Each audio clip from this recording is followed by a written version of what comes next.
বিসমিল্লাহ বলা এটা আরবিতে দুই ভাবে বলা যায়, হয় তাকে বলতে হবে যে বাসমালা মানে বিসমিল্লাহ বলা, অথবা তাসমিয়া। তাসমিয়া মানে নাম করা, কার নাম? আল্লাহর নাম।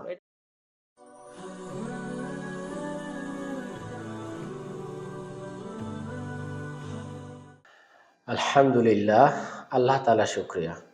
আজকের ভিডিওতে আমরা বিসমিল্লাহ নিয়ে আলোচনা করব, অর্থাৎ কোরআন তেলাওয়াতের ক্ষেত্রে বিসমিল্লাহর গুরুত্ব কি এবং বিসমিল্লাহ আপনি কখন পড়বেন, কিভাবে পড়বেন, এই নিয়ে আমাদের যত কোশ্চেন আছে সব কিছুর উত্তর পাবেন এই ভিডিওতে ইনশাআল্লাহ। কোরআন শরীফের তেলাওয়াতের ক্ষেত্রে বা যে কোনো কাজের ক্ষেত্রে আমরা যে বিসমিল্লাহ বলি, এটা তাজবিদের কিতাবে এবং উলুমুল কোরআনের কিতাবে, অর্থাৎ কোরআন বোঝার যে প্রাথমিক জ্ঞান, এই সমস্ত কিতাবের ভিতরে দুইটা নামে নামকরণ করা হয়ে থাকে। একটা হলো যে যারা আউযুবিল্লাহকে তাউযু বলেন, তারা বিসমিল্লাহকে বলেন তাসমিয়া, তাউজ তাসমিয়া। আর যে সমস্ত স্কলার্সরা বা যে সমস্ত কিতাব বা বইয়ে আউযুবিল্লাহকে ইস্তেআযা বলে, অর্থাৎ আশ্রয় চাওয়া বলে, তো তারা হলো বিসমিল্লাহকে বলে বাসমালা। তো সুতরাং আমাদের এই ভিডিওর আলোচনা হলো বাসমালা বা তাসমিয়া, যেটার যেই দুইটা শব্দই এটা নির্দেশ করে যে বিসমিল্লাহ বলা, সহজে বিসমিল্লাহ বলা। অথবা আমরা এইভাবে বলতে পারি যে বিসমিল্লাহ বলা এটা আরবিতে দুই ভাবে বলা যায়, হয় তাকে বলতে হবে যে বাসমালা মানে বিসমিল্লাহ বলা, অথবা তাসমিয়া। তাসমিয়া মানে নাম করা, কার নাম? আল্লাহর নাম, এটা হলো বিসমিল্লাহ। তো আলহামদুলিল্লাহ, কোরআন তেলাওয়াতের শুরুতে বিসমিল্লাহ বলা অথবা যে কোনো কাজের শুরুতে বিসমিল্লাহ বলা, এই বিসমিল্লাহ বলাটার যে বিধানটা আসছে, এটা হলো নরমালি প্রত্যেক সূরার শুরুতে যে আমরা বিসমিল্লাহ বলে থাকি বা যে কোনো ভালো কাজের শুরুতে বিসমিল্লাহ বলে থাকি, এটার সরাসরি কোরআনে যেটা আছে সেটা হলো এজ এ আয়াত হিসাবে, সেটা সূরা নামলের 30 নম্বর আয়াতে আল্লাহ তাআলা বলছেন বিসমিল্লাহির রহমানির রহিম, ইন্নাহু মিন সুলাইমানা ওয়া ইন্নাহু বিসমিল্লাহির রহমানির রহিম। সূরা আন-নামলের এই 30 নম্বর আয়াতে এটাই কোরআনের আয়াত হিসাবে, অর্থাৎ কোরআনে সূরার ভিতরে আয়াত হিসাবে সূরা নামলের 30 নম্বর আয়াতে বিসমিল্লাহির রহমানির রহিম এই বাক্যটাকে একসাথে পাওয়া যায়। তো সুতরাং এই এই এই সূরা আন-নামলের এই আয়াতটাই আপনার এজ এ আয়াত হিসাবে বিসমিল্লাহির রহমানির রহিম আসছে।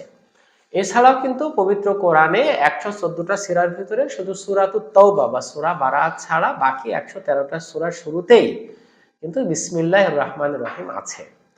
তো সুতরাং এই যে কোরআন পড়ার ক্ষেত্রে এই যে বিসমিল্লাহটার ব্যবহার, আর যে কোনো ভালো কাজের ক্ষেত্রে আমরা বলি বিসমিল্লাহ, হ্যাঁ, তারপরে যে কোনো জবেহ পশু জবেহ করার সময় আমরা বলি বিসমিল্লাহি আল্লাহু আকবার, বিসমিল্লাহির রহমানির রহিম।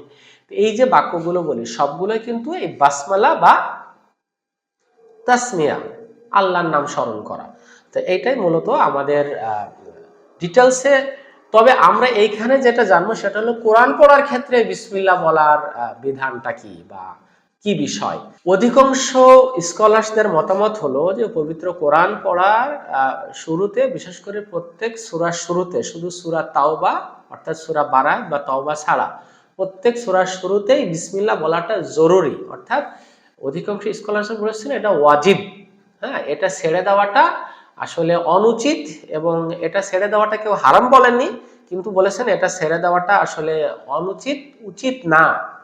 অবশ্যই সূরার শুরুতে বিসমিল্লাহ বলাটা এটা জরুরি বা ওয়াজিব, কিন্তু সাধারণত আলেম ওলামারা এটাকে ওয়াজিব অনেকে বলতে চান না, তারা বলতেছেন এটা হলো সুন্নাহ।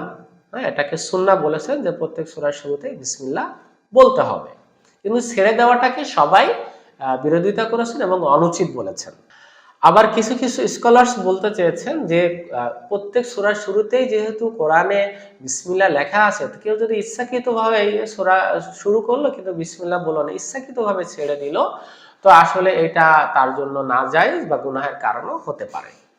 বিসমিল্লাহ কোথায় কোথায় আছে আমরা যদি এট এ গ্লান্স বলতে চাই, তাহলে বিসমিল্লাহ আছে সূরা নামলের 30 নম্বর আয়াতে একবার, আর 114টা সূরার ভিতরে শুধু সূরা তাওবা।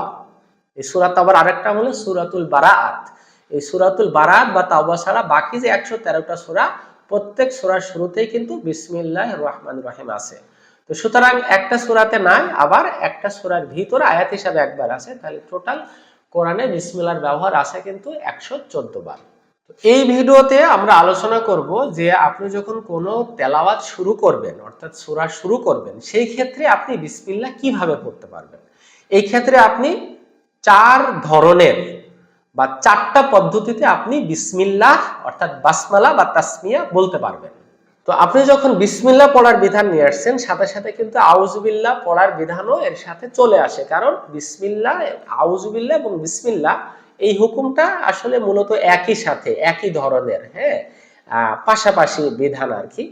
তো আমরা সূরা বাকারা শুরু করার আগে আউযুবিল্লাহ বিসমিল্লাহ কিভাবে বলা যাবে সেটা নিয়ে আমরা এখন আলোচনা করব। সেখানে 4টা পদ্ধতি বলা হচ্ছে। 1 নম্বর পদ্ধতি হলো যে আপনি প্রত্যেক জায়গায় ওয়াকফ করবেন, অর্থাৎ আউযুবিল্লাহ বলে ওয়াকফ করবেন, বিসমিল্লাহ বলে ওয়াকফ করবেন, মানে থেমে যাবেন, দেন আপনি সূরা বাকারার আলিফ লাম মিম শুরু করবেন। সব সূরার শুরুতে আপনি এরকম করতে পারবেন।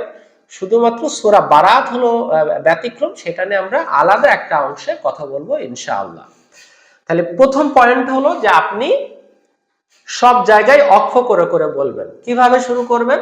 আপনি শুরু করবেন এইভাবে যে আউযু বিল্লাহি মিনাশ শাইতানির রাজিম, রাজিম ওয়াকফ করলেন, বিসমিল্লাহির রহমানির রহিম ওয়াকফ করলেন, মানে থেমে গেলেন, দেন বললেন আলিফ লাম মিম যালিকাল কিতাবু লা রাইবা ফি।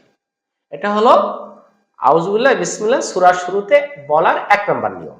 এই মুহূর্তে আমরা ছোট্ট একটা বিরতি নিচ্ছি, আমাদের সাথেই থাকবেন। আলহামদুলিল্লাহ, এই ভিডিওটা দেখার পরে আপনার যদি মনে হয় যে আসলে কোরআনটা সুন্দর করে আবার শিখতে চাই, তাহলে আপনি আমাদের এই ভিডিও ডেসক্রিপশনে চলে যাবেন। সেখানে আপনি আমাদের ইউটিউবের একেবারে আলিফ বা তাসা থেকে কোরআন শুদ্ধ করে পড়া পর্যন্ত টোটাল ভিডিও আছে সিরিয়াল করা, এটা লিংক পাবেন। আর যদি আপনি সাউন্ড কোয়ালিটি আরো বেটার পেতে চান, তাহলে আপনি ভিজিট করবেন www.qurancampus.com। সেখানে গেলে আপনি আমাদের তাজবিদ কোর্স পাবেন এবং সেটাকে এনরোল করলে আপনি খুব প্রিমিয়াম কোয়ালিটির কোর্স পাবেন, যেটা বাংলাদেশে বিরল। তো চলে যান এবং শেখা শুরু করে দেন একেবারে শুরু থেকে সবচেয়ে সহজ নিয়মে। আলহামদুলিল্লাহ, বিরতির পরে আপনাদের আবার আমন্ত্রণ জানাচ্ছি আমাদের এই ভিডিওতে। সূরার শুরুতে আউযুবিল্লাহ এবং বিসমিল্লাহ বলার দ্বিতীয় নিয়ম হলো আউযু বিল্লাহি মিনাশ শাইতানির রাজিম এটা বলে থেমে যাবেন, আর বিসমিল্লাহির রহমানির রহিম বলে না থেমে একবারে আপনি সূরা শুরু করবেন। কিভাবে বলবেন? আউযু বিল্লাহি মিনাশ শাইতানির রাজিম, বিসমিল্লাহির রহমানির রহিম, আলিফ লাম মিম।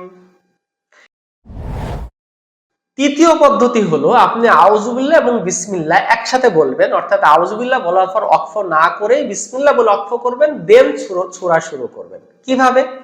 আউযু বিল্লাহি মিনাশ শাইতানির রাজিম, বিসমিল্লাহির রহমানির রহিম, আলিফ লাম মিম। 4 নম্বর পদ্ধতি হলো আপনি আউযুবিল্লাহ শেষ করে ওয়াকফ করবেন না, একসাথে মিলিয়ে পড়বেন। বিসমিল্লাহ শেষ করেও আপনি ওয়াকফ করবেন না, মিলিয়ে পড়বেন। বিসমিল্লাহ শেষ করে ওয়াকফ না করেই আপনি সূরা শুরু করবেন। কিভাবে? আউযু বিল্লাহি মিনাশ শাইতানির রাজিম, বিসমিল্লাহির রহমানির রহিম, আলিফ লাম মিম যালিকাল কিতাবু লা রাইবা ফি। আলহামদুলিল্লাহ, আমরা ক্লিয়ার হইলাম যে আসলে বিসমিল্লাহটা কোথায় আছে এবং কোরআন পড়তে গেলে এটার হুকুম কি এবং কয়ভাবে আমরা সূরা শুরুতে আউযুবিল্লাহ বিসমিল্লাহ পড়তে পারি। তো পরবর্তী ভিডিওতে আমাদের বিসমিল্লাহ নিয়ে আরো যে কথাগুলো বাকি আছে, আপনি যদি সূরার মাঝখানে শুরু করেন এবং আপনি যদি সূরা তাওবা বা সূরা বারাতের শুরুতে আপনি বিসমিল্লাহ পড়বেন কিনা, বা মাঝখানে শুরু করলে সূরা বারাতের বিসমিল্লাহ কিভাবে পড়বেন বা পড়বেন কিনা, সেটা নিয়ে দ্বিতীয় ভিডিওতে আমরা ইনশাআল্লাহ ডিটেইলস আলোচনা করব। যারা আমাদের ভিডিও দেখে উপকৃত হচ্ছেন তাদের কাছে জোর রিকোয়েস্ট যে আমাদের এই ভিডিওটাতে অবশ্যই আপনি কমেন্টস করবেন এবং যদি সম্ভব হয় আপনার সোশ্যাল মিডিয়াতে একটা শেয়ার দিবেন। আর যদি সাবস্ক্রাইব না করে থাকেন অবশ্যই সাবস্ক্রাইব করবেন। এটা আমাদের জোর রিকোয়েস্ট আপনার কাছে, কারণ আপনার একটা শেয়ারে অন্যান্য মুসলমান ভাই বোনেরাও এটা শিখতে পারবে। আপনার একটা সাবস্ক্রাইবারে আমাদের চ্যানেলটা গ্রোথ হবে, এর একটা নেকি কিন্তু ইনশাআল্লাহ আপনিও পেতে থাকবেন ইনশাআল্লাহ। আসসালামু আলাইকুম ওয়া রাহমাতুল্লাহি ওয়া বারাকাতুহু। আল্লাহ হাফেজ।